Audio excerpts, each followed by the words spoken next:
फरियाल ये फैसला करती है कि वो महक के पास जाकर जीनिया की सारी हकीकत उसे सच सच बता देगी और अपनी मोहब्बत की कुर्बानी देकर वो महक और जरार को एक करेगी।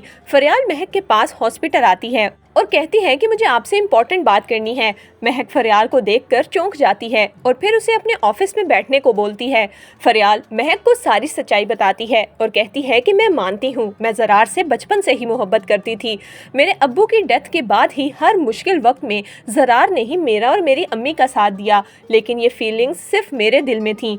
जरार के दिल में हमेशा से महक तुम हो, मैं नहीं। जब तुम जरार को छोड़कर चली गई तो जरार की अम्मी ने सिर्फ जीनिया और शहराम की शादी करवाने के लिए मुझे अपनी बहू बनाने का नाटक किया। सीरत ताई कभी भी मुझे अपनी बहू नहीं बनाएंगी। वो हमेशा से मुझे और मेरी अम्मी को कमतर समझती रही।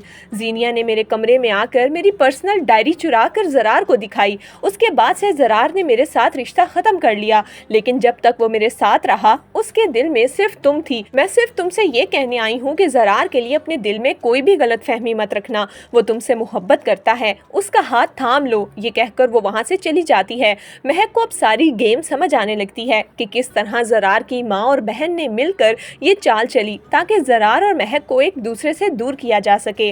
महक फैसला करती है कि वो जरार से सारी बात खुलकर करेगी, इसीलिए महक जरार के पास जाकर उसे सारी बात बता देती है। जरार इस बात पर यकीन नहीं करता और कहता है कि अगर ऐसी बात है तो अभी तुम मेरे साथ घर चलो, घर जाकर मॉम से सारी बात क्लियर कर लेंगे। जबकि अबॉर्शन करवाने के बाद जीनिया की तबीयत भी काफ़ी ज़्यादा ख़राब होने लगी है। वो इस हालत में अपने घर नहीं जा सकती, क्योंकि अगर शहराम को ज़रा सा भी उसकी तबीयत के बारे में पता चला तो शहराम एक क़ियामत खड़ी कर देगा। इसीलिए वो सीधा अपनी माँ की तरफ चली जाती है। जैसे ही जरार और महक घर पहुँचते हैं तो अपने सामने जीनिया को देखकर महक का गुस्सा आसमान को छूने लगता है। महक जरार को कहती है कि तुम्हें और मुझे दूर करने वाली कोई और नहीं बल्कि ये तुम्हारी बहन जीनिया है। इसी ने ही फरियाल की डायरी चुराई और तुम्हें लाकर दिखाई। बेशक फरियाल तुमसे मोहब्बत करती थी, लेकिन उसने कभी भी मुझे और तुम्हें अलग करने की कोशिश नहीं की। तुम्हारी मॉम और बहन ने आकर हमारे घर में मुझे बहुत जलील किया, मेरे माँ बाप को इतनी बातें सुनाई। इनके मुताबिक मुझ जैसी कमतर लड़की तुम्हारी बीवी नहीं बन सकती। जैसे ही जरार ये सब बातें सुनता है तो उसको इतना गुस्सा आता है कि वो जीनिया को एक जोरदार थप्पड़ मारता है।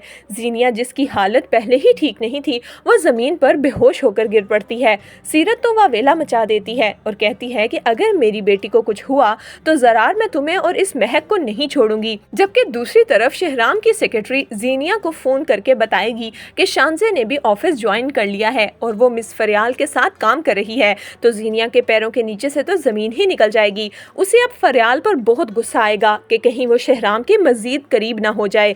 तो दोस्तों, आपके ख्याल में क्या जीनिया को हॉस्पिटल ले जाने के बाद सब पर जीनिया के अबॉर्शन का राज खुल जाएगा या नहीं? हमें अपनी कीमती राय कमेंट्स में ज़रूर दीजिएगा।